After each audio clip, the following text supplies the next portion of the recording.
Hello and welcome back to another episode of the Cardboard Herald, my chance to talk with creative gamers and game creators. And today I have on the show Stephen Aramini, the designer of the upcoming Animal Kingdoms, the debut game by Galactic Raptor Games. How's it going, Stephen? It's going good. Thanks for having me. Yeah, man. I imagine you are just getting through the press junket right about now because you are launching this game soon. How you feeling about that? Good. It's really exciting. It's been really awesome to see it come together, and it's January 8th it's launching, so it's just around the corner. Yeah, it is going to be a whirlwind, I'm sure. And especially you have these two hot indie game publishers who have come together to form this joint banner in Galactic Raptor. And so you have a lot of experience behind you, and you have a lot of people who I imagine are collaborating with you on this project to have this come to life. But you're the designer. Do you feel like there's a certain pressure on you as you get ready for launching this Kickstarter? I don't know if it's like pressure, but definitely as the designer, you want to do everything you can to make sure the game's as tight as it can be. And, Dan and Carla have put in a lot of their time, but more importantly, they put their trust in me by, signing on the game. So I really want to see it succeed for them. So, we've just been working a lot to try and just kind of tighten the screws on all the gameplay elements. Yeah, I don't have as much experience with Dan, but I know that Carla seems like the hardest working person in tabletop gaming. So I think she's going to definitely find every avenue to put you out there and help promote the project. But it's a cool project. I got to see it at PAX Unplugged. Like, man, the art looks incredible. The game design looks interesting. For the audience that hasn't been exposed yet to Animal Kingdoms, do you think you can give kind of like a nutshell of what this game is? Yeah, sure. So basically, it's a game that is sort of a combination of area control or area influence combined with hand management. So you have this hand of beast cards, and those are all valued 1 through 8, and there are 8 different types of beasts. So 64 card deck, and you've got a hand, and you're going to try and play that into one of the 5 kingdoms, which there's a central board made up of these kingdoms. But the catch is you can only play to a kingdom if it adheres to the decree, which is a specific placement rule. And those placement rules are randomly placed out every game. So every game is going to have a different set of rules some of them are rules that only affect a certain kingdom, but several of the rules interact with each other. So it's really about sort of studying the state of the board of where you can place your card. Once you place your card, then you get to drop an influence cube there. And at the end of the round, the game takes place over 3 rounds. Then at the end of the round, whoever is the majority in each of those kingdoms is going to get the most points. So you're kind of jockeying for position, trying to read the other players of where you think they want to go and where they can go, and really trying to play the best cards to get the most points. There you go. Well, we have a baseline for the game, so let's get a baseline for you now, because we really want to focus on the creative person behind all the projects. That's kind of the shtick that we go for here. So let's find out how you got to this point that Animal Kingdoms is going to be a reality, or hopefully a reality, but I have no doubts. It's totally going fun day one. But where did you grow up? Born and raised in Reno, and I am still in Reno. So my whole still life in Reno. Have never left, never once, for any reason whatsoever. Nope, I love it so much. Yeah, no, I like living here. All my family's here, so it's just kind of been home base, and it's been good to me. Are you going to Dice Tower East, or I'm sorry, Dice Tower West? All of the lower 48 is pretty much one giant state to me. Here in Alaska, I can just assume that your pitiful Nevada state, which only encompasses a small portion of the landmass of Alaska, it's just pretty much all one area to me. So are you going to the Dice Tower convention that they're doing in Nevada? I am, and actually that'll be like the biggest convention I've ever been to. I've never really been to a big convention. I've been to some proto spiels, and I've been to like There's one in Salt Lake City called SaltCon. Reno has a small one. So this is actually the biggest one I will have ever gone to, which is kind of cool. And then actually starting last year, Gamma, the Gamma convention was here in Reno. So that was kind of cool. Just I kind of sort of crashed that party, really. But I got to meet a lot of cool people there that I sort of knew through the industry. And so yeah, I need to go to more conventions for sure. But for sure, Dice Tower West is on that list. It's a cool experience going to conventions. Have you been into tabletop gaming for a long time? Was it prevalent in your life growing up? What's your experience that brought you into this madness? Actually, no. I got into the game late. It was about 2013 was when I really kind of got first introduced to board games. I knew, of course, about like the family style board games and stuff, but I didn't know about the hobby games until I started going to some meetups, and that just opened my eyes to the whole world of games out there. And then not long after that same year, when I got the game bug, I also got the design bug. Right. And I decided to try to design a game. And so that first game that I worked on was a game called Yardmaster. And that one I entered in an award called the Ion Award at the Salt Lake Convention. And that one ended up winning that award. And then from there, I had the bug. Yeah. Well, I was actually looking at that on BGG because, believe it or not, for the audience at home, I do some amount of research for these interviews, and I saw that it had a 2014 date attached to it, and it had a couple other names. I think like Aramini Circus or something like that was on there as an alternate name or something. And then I saw that most of the games were separated by a matter of 4 years. You had 2014 for Yardmaster, and then a whole bunch of stuff like popping off in 2018. What were you doing in between that time? Were you actively designing? Were you making pitches? Or was there a period where you released one game and then went, I'm going to hold off from this and pursue other goals for a while? So with Yardmaster, I was so new to the hobby, and I was so new to that experience. I just kind of like soaked that in for that year. And it really released kind of right around, really more around 2015. And so I was kind of kicking around some designs, but actually some of those designs that released, 4 years later, I had designed not long after Yardmaster. One was a game called Coin and Crown, and another was called Barker's Row. Those were designed years ago, and I just happened to sign them, and they just took that long to be released. Wow. So it just so happened that like in, I guess, was it 2017, that like they all kind of hit at once, and I ended up having like 4 games kickstart like back to back to back to back, and then since then I've just kind of been trying to slowly but steadily get my name and get my designs out there.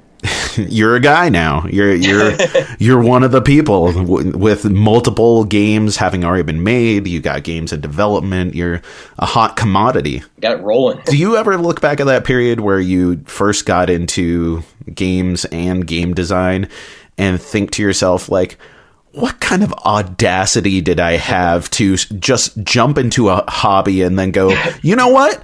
I know how this ball rolls. I know how to do a thing or two. I'm just going to start designing games. I mean, obviously it worked out for you, but I've met so many people who are game designers and also people who attempted to design games and then completely abandoned it. I may fall into the latter category there, who just immediately want to start designing games as soon as they start playing them, only to realize like the problems that you're trying to solve are problems that have already been solved, and it's your naivety or the lack of knowledge in all the various games in the hobby that you assumed that you had something completely fresh and new. And again, obviously that's something different for you, but that seems to be like the trajectory for so many people is you hop in and immediately you're like, I gotta design games. Yeah, no, I mean, I think I understand why so many people, myself included, are so tempted to do it, because it's, it's fun to design games, and a lot of people in the industry are, they're creative types, so it is just kind of very tempting to just jump in there. For me, in hindsight, I'm like, why would I even do that? I honestly got into it more as almost like an art project, because the designer of it was just a graphic designer friend of mine, and we just were just like, hey, let's just create this game almost more for like an art project, really. So we developed it, and then we just kind of fell into that contest and into a publishing contract. So one thing I think helped it was we didn't try to create the next like Terra Mystica. We weren't trying to create this huge monstrosity of a game with multiple mechanics and stuff. It was essentially just a set collection game, and it was as simple as could be. So I think that was one thing that I lucked into in terms of not trying to bite off too complex of a game. But yeah, I mean, now I've been, trying this design thing out for 4 or 5 years, and I've had some success, luckily. But yeah, every day I'm totally learning new things about game design and just the hobby in general, because it's just so vast and there's so many creative people out there in it. Can you think of the first game that it really dawned on you that there's actually a human being sitting there and creating the game, like a designer as profession, albeit part-time, full-time, whatever, but you were actually thinking about the task involved and the discipline involved in creating a game? You mean in terms of like another designer that kind of... Yeah, well, I mean, I know that for me, it was a long time before I actually thought about people making games. I thought about the games that were coming in front of me, and I grew up with a lot of hobby games or more niche games, and some of the things that are still celebrated today. I played tons of Magic. I was exposed to a ton of Warhammer and HeroQuest and that kind of stuff. But I wasn't really thinking about who Richard Garfield was as a creator. It wasn't until later on in life that I was actually sitting there and thinking about there's a person and people involved in the creation of this game, and it's a possibility. It's a job that people could have. Did you ever have to like really separate that out, the discipline of creating games versus the act of playing them? I don't know if it happened in one sort of moment, but it was just sort of over time that you just start to get familiar with designers and start to see how the best designers can just have this ongoing success because they just inherently know good design. And one person, and he was one of the first people I met in the industry, was Michael Kopp, I think is his name. The guy that did the Tiny Epic stuff. I met him at SaltCon like long time ago, and I met him right before Tiny Epic Kingdoms came out. And so he was just kind of trying to make a name for himself and for his company. And I just had a cool conversation with him about, he was just kind of like, just like me, just a guy trying to do something in the game industry. And then I have just kind of saw like with what came out of Tiny Epic Kingdoms, and then he followed it up with Defenders and then Western and stuff. And he's just like, turned that into like this huge empire, a brand empire. Yeah. A Tiny Epic empire. And so that was kind of an interesting moment of just seeing how much his life had changed from just having, that brand just take off. And so that was kind of cool to see, because he was just somebody that I actually had met. Another guy was Tim Fowers, who I had met and sort of have seen his career go from, where I met him very early on, I think before paperback even. And so just seeing how he's now just like this huge brand as well, it kind of, like you said, puts a face to it. So now you got this big project, Animal Kingdoms, coming out, and you've released several games. And, what's the secret origin of this game? Have you been working on it for a long time? Is it something that you were pitching to a lot of different people and it just kind of came together and Dan and Carla wanted to joint publish it? What's the history here? It sort of started about a year and a half ago, and it was different theme. It was a fishing game back then. Are you a fishing guy? No, I think I just would like the idea of like the deep sea fishing theme, but it did not fit this well. So it quickly changed out of that theme. But I was actually just kind of developing it for, designing it for who knows what, just to see where it went. And then I saw that Cardboard Edison was doing a contest. And so I decided to enter this game in the contest. So my goal was kind of to get it into, shape for the contest. Mm-hmm. And it went through that process. And it actually won that contest last year. So that sort of started the conversation with Dan first. And I knew Dan because we co-designed a game the year before called Groves. And so I already knew Dan, and so he and I were talking pretty much right after the Cardboard Edison contest had been announced, and then he had mentioned that Carla and he were forming this company, Galactic Raptor, and I knew Carla only through Twitter, but like you said, the hardest working woman in the industry, it seems, because she was just like, putting out, all these games and doing all these things and stuff. So I thought it was really cool to have these two people coming together to form this new company.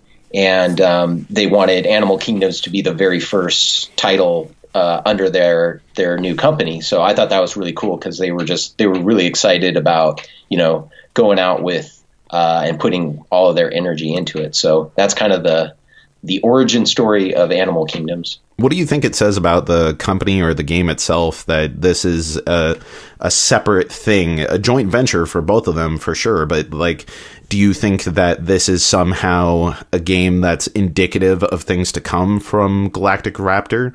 I mean, surely they must have really had a lot of time deliberating on what would be the ideal premiere game for them that would differentiate it enough from the other projects that they're involved in. I'm pretty sure Carla just signed it because she could get a no copy into the game. Yeah. She's like, oh, I could get a weird giraffe into a game? Sign it. No, I think honestly, they both were so busy with their own projects and their own sort of passion projects that I think they felt like, hopefully they felt like it was a polished enough game that they didn't have to work on too much development, and instead they could work on just making it beautiful game, more thematic, and just kind of bring out the best elements of it without having to, put as much development into it. So, maybe that, I don't know. I guess you'd have to ask them, but I don't know exactly why they chose it, but I do know that with Dan, my relationship with him was really good, and we had a really great collaborative relationship through Groves. So I think he probably put the good word in about that, and it's been really great to work with them both this entire time. What's been the iterative process on the game since it's been signed? Is it still in development? Are you still working on elements of it, balance? Are you still having playtests done so that way you could fine tune everything? They've been doing blind playtests just to make sure that there's nothing unexpected, but also to kind of just make sure the rules are clear. As far as the main elements of gameplay, they're pretty much set. I think we're all happy with where it's at. We're tinkering a little bit with some possible additional elements that would be sort of like, I guess you could say, add-on elements. I won't use the word add-on. In Kickstarter world, that means something different. I'll just say some other elements that we may add to the game just to give it a little wrinkle. But as far as like the base game, core of the game, the scoring, the balance, we feel like it's all in a really good place. So you as a designer, you've had over 4 years of experience at this point in designing games, successfully designing games. How has your process and your approach to designing games changed over the last 4 years? Like, are you essentially doing the same thing now, or do you have much more, I guess, specific techniques that you've cultivated over time? I think the biggest change over time has really been how I've been able to address issues with the game or get it from, one stage to the next through feedback. Mm-hmm. And I think early on I was hesitant to get feedback from others or or I wasn't interpreting that feedback very well. So I think I've improved not only the circles that I'm getting feedback, like now here in Reno, we've got a regular group of playtesters that are actually game designers themselves. So that's a really good group to kind of work together with, because we know a lot of each other's habits, but we also know a little bit about the industry in terms of like, what we think will or will not work. And then, also they can be brutally honest and not, not being cruel, but doing it for the betterment of the game. So I think that's the biggest thing, is just finding more people, better people, understanding how to interpret their feedback and use that to make the game better, as opposed to just getting frustrated and trashing the game or going, they don't understand this game, And I think just the gaming community as a whole, I have tried to reach out through channels like this, going on to podcasts or asking other people to test my game, going to proto spiels and unpub type events and stuff. So I think that's the biggest thing, is just not designing in a vacuum. Well, that feedback aspect is really interesting, because as a creative person, I totally get it. You need that feedback in order to iterate, to get better, but it can also be like the scariest thing, especially as a creative person. You put so much of yourself into the things that you make. Let's talk about specifics here. Is there an example of some feedback that was, I don't know, especially hard to take or accept, but ultimately you knew it was the right thing to hear on Animal Kingdoms? Well, I mean, along the way, there's been a ton of those, and like I said, from the original theme, it's switched themes a couple times, and that was as a result of just like, hey, it's a fairly abstract game, I'm not going to lie, but like, what's the theme that was the most out there? Interstellar travel agency game for a time. Okay, I like it. And again, it was just like, in my head, I was like, well, that'd be cool. That sounds like a unique, cool theme, but does that support the mechanics of being an area control, area influence game? And the answer was no. So just feedback in terms of that. Originally, it was a card game, and I think that added to it being just more of an abstract thing, because you never really felt like you were taking over a kingdom or you were taking control of an area. And so Dan and Carla, they really wanted to have this central board, so it felt like you were fighting for something and that you were trying to get something. So that was one of the biggest elements that we added after they signed the game. So those are just a couple of examples. Let's talk gamer to gamer, like you and me here, Stephen.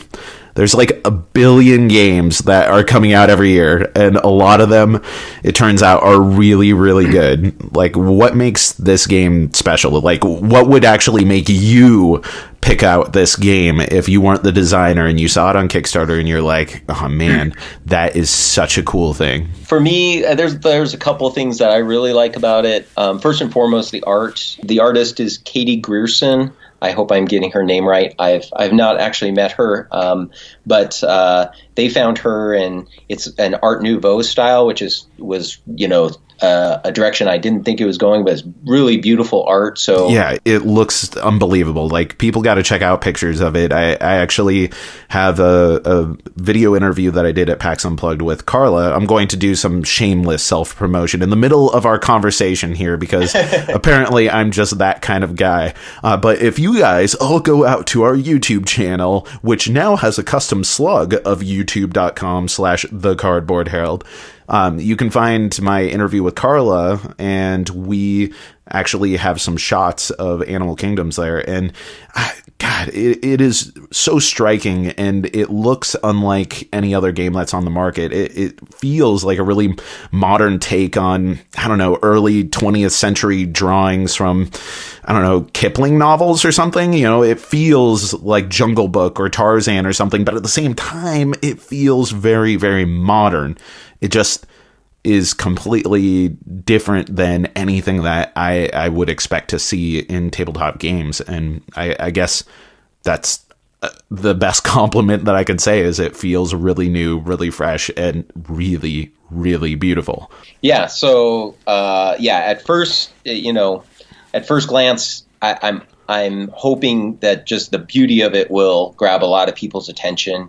But as far as the gameplay, what I like about it, it's a super simple game to get into. It's not a ton of rules, but it has a lot of variability in terms of how the scoring occurs, those different decrees that come out. So there is a lot of replayability to it, and just that combination of hand management, and which it's kind of interesting because I like a lot of like classic games. Like, it's been compared, that the hand management has been compared to games like Red 7, and I like games like Link Go and Parade, and just sort of these numbers and suit type games. So it has that sort of classic card game element, right, but then it has more of a modern game element in terms of the area control or area influence. So I really like that combination in a pretty streamlined package, and area control. I think a lot of people might.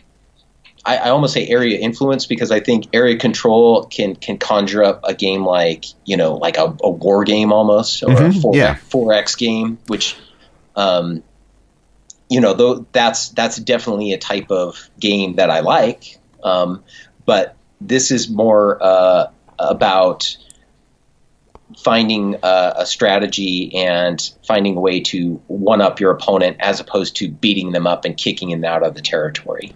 That's an interesting point, that area control is kind of evolved from its original meaning of specifically finding ways of gaining dominion over a specific area on the board, which will hopefully then lead to winning in some way, to the sort of dudes on a map conflict strategy war game.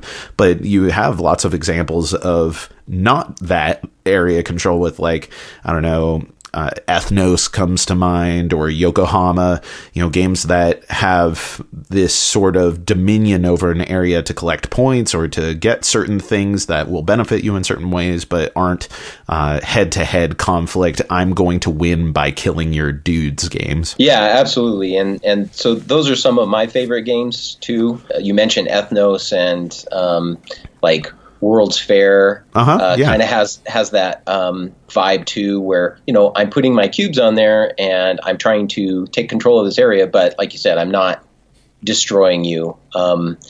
Are you saying that Ethnos is one of your favorite games? Yeah, I love Ethnos. Okay. I need to completely go on a tangent here really quick and talk about, one, how great Ethnos is, and two, I gotta know, because we were just talking up the artwork on another game, your game, and where do you fall into this camp of ethnos? Be real with me. Do you like the look? Do you hate the look? Do you hate the colorful pieces? Do you hate the old fantasy style artwork? Like, this is a game that I adore, and for some reason the conversation of it online is like, yeah, the mechanics are great, but I hate the artwork.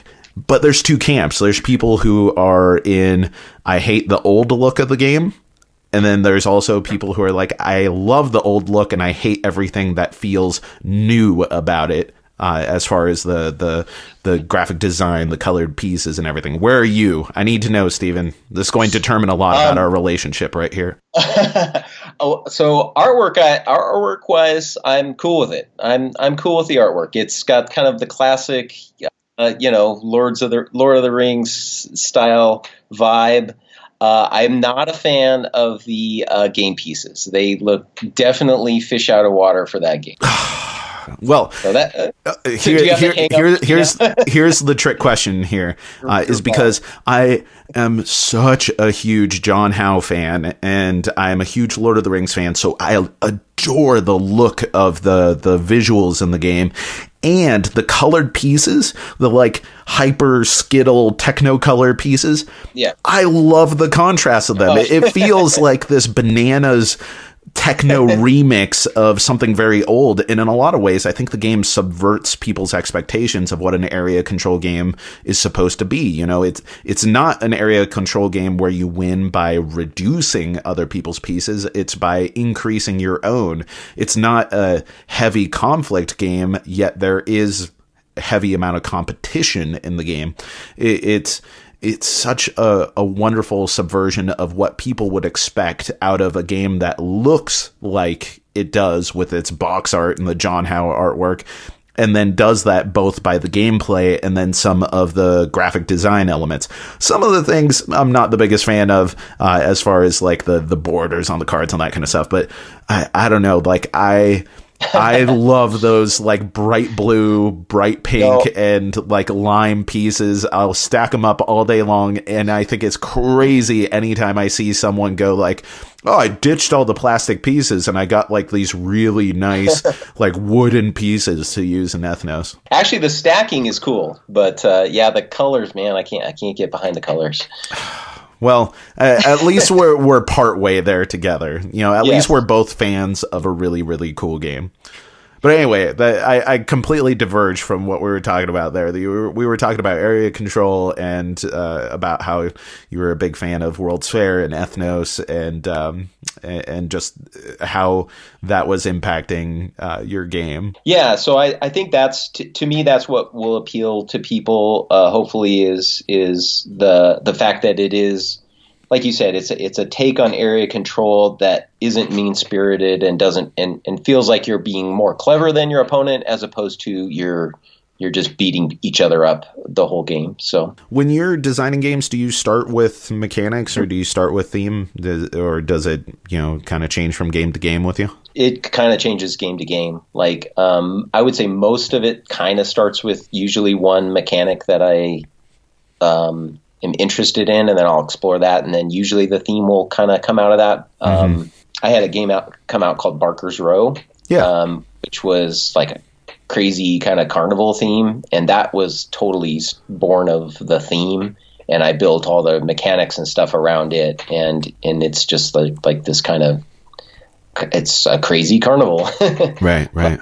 Yeah, so that was probably the exception, but otherwise, pretty much everything starts with a couple of mechanics that I mash together and see what happens, which I kind of like to do in my design. I guess that's kind of my thing, is I take two mechanics and smash them together and see what happens. Because I had another game that's coming out. It kickstarted last year and it's coming out I think in February, but it's called Tricky Tides. So that one was trick taking with pick up and deliver. So so I kind of throw those mechanics together and say, okay, if I was going to combine those two, how could I make a game work with that? What's your civilian job, your professional day-to-day?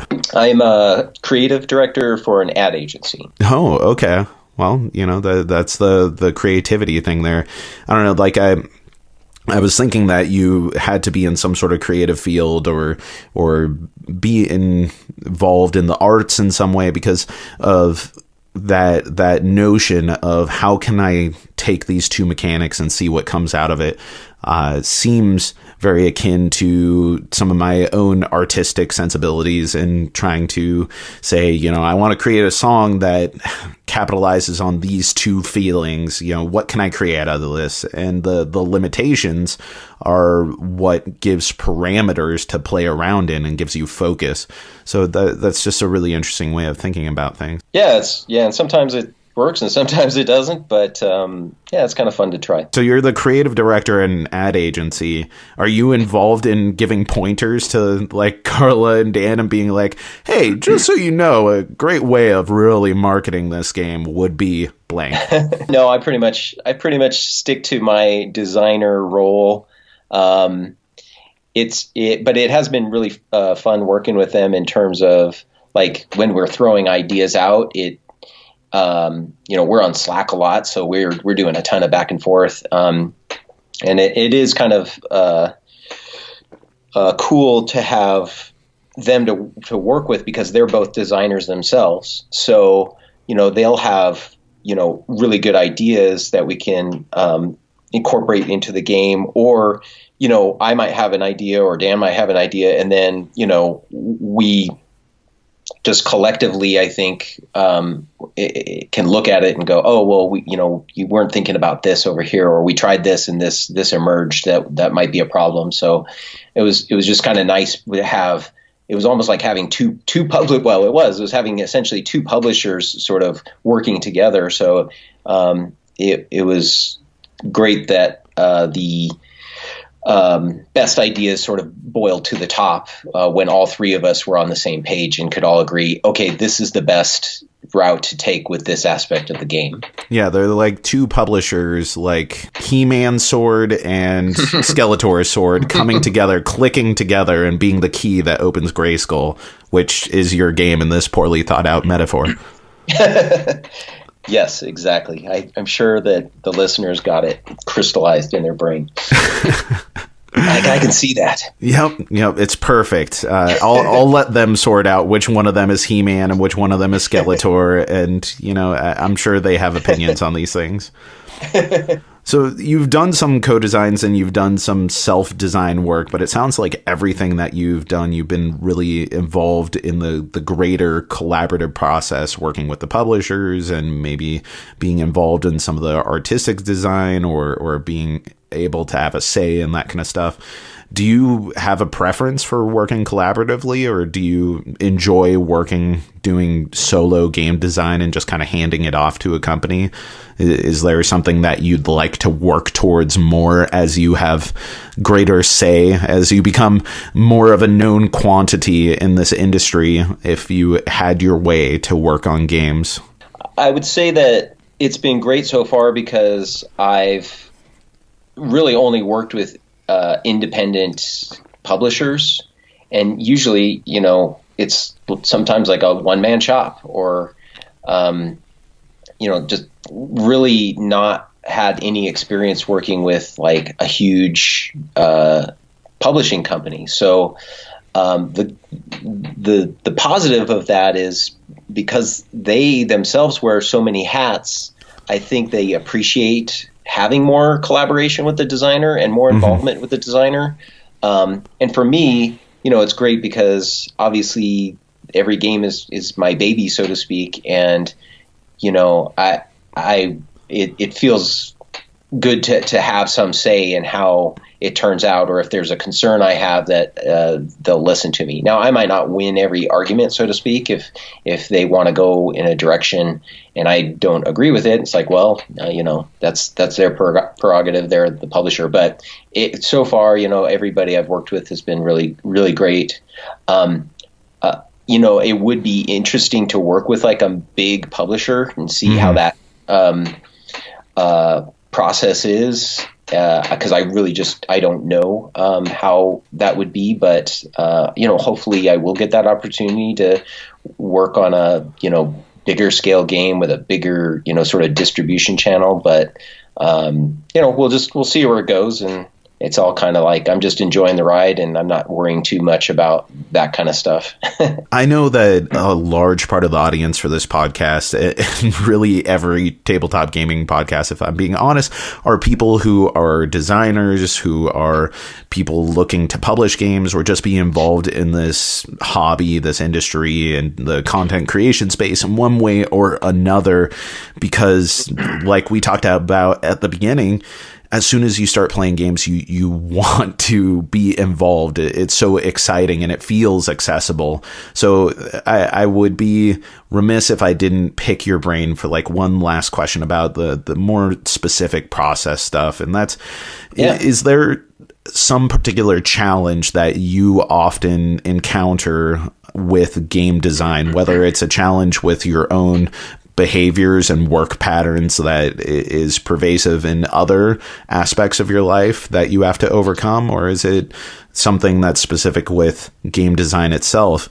But what's an example of a challenge that you have and what you do to overcome that? I would say that you can definitely burn out trying to focus too much on one project. Mm-hmm. So what I've kind of found that keeps me inspired is I usually have 3 or 4 projects going on at once. And it's kind of like, I have my day job. I do this at night. I do this on weekends, and it's my free time. And so I better enjoy it because it's what I'm doing in my free time. Yeah. So it having like multiple projects to me keeps it fresh and keeps me from like it feeling like a job.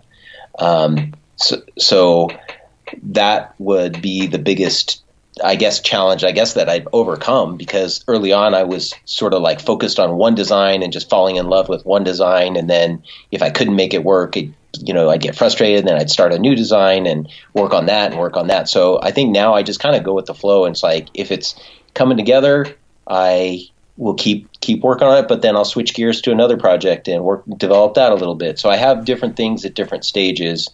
And so I would say that's like one challenge I've overcome. Now, one challenge I continue to have, I would say, is just being innovative. There's, so many games out there, and it can be, I don't want to say frustrating, but like when you see games being put out that are really innovative and really creative, or just really smart, in terms of how they're put together. In one way, it inspires you, and in another way, it just is kind of like, man, I could never come up with something that cool. But do you ever have that feeling of like you play a game and it's almost like it makes you mad because you feel like this is so elegant and so simple and so obvious that I should have come up with something like this? But of course, it was elusive to everyone. Like, I'm no game designer, but I've talked to people for over 100 episodes on this podcast.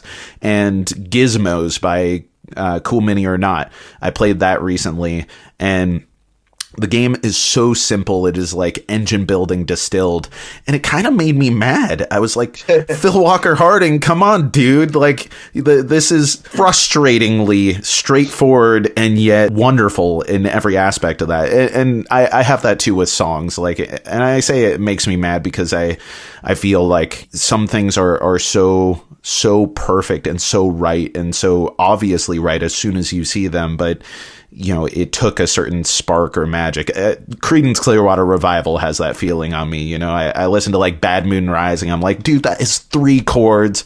It is the most obvious pattern in the world, and yet it is a perfect song. There's no flaw in that song whatsoever. And anyone that wants to take me up on that can fight me or fight John Fogerty. I don't care which one, but we'll deal with that separately.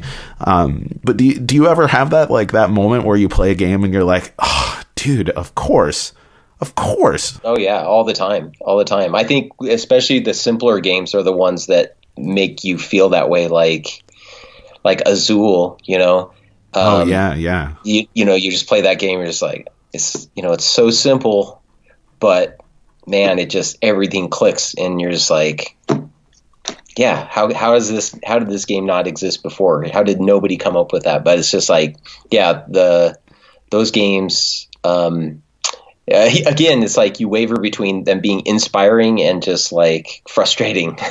But you know what the cool thing is that come a year from now, there's going to be someone who's on this podcast who's like, oh, man, I played Animal Kingdoms. And that just, God, it made me so mad at Stephen Aramini. I was just like, dude, this is so obvious and so simple. It's so incredibly cool. And I can't wait for the project to come out, man. Yeah, thanks, man. I hope it has success. We've put a lot of work into it, and I think it looks beautiful, and I'm happy with it. So we'll throw it out there and see what people think. Yep, totally. Well, if you're listening to this podcast as it goes live, it is now on Kickstarter. You should check it out. That is Animal Kingdoms, and the designer, as you've been hearing, is the wonderful Stephen Aramini, and it is being published by Galactic Raptor Games. It is going live January 8th, specifically, I want to say. That is correct. All right, I'm actually getting my dates there. Well, thank you so much for coming on to the Cardboard Herald, Stephen. I'm really looking forward to having you back on and just chatting about how things are going down the road. Awesome. Thank you for having me.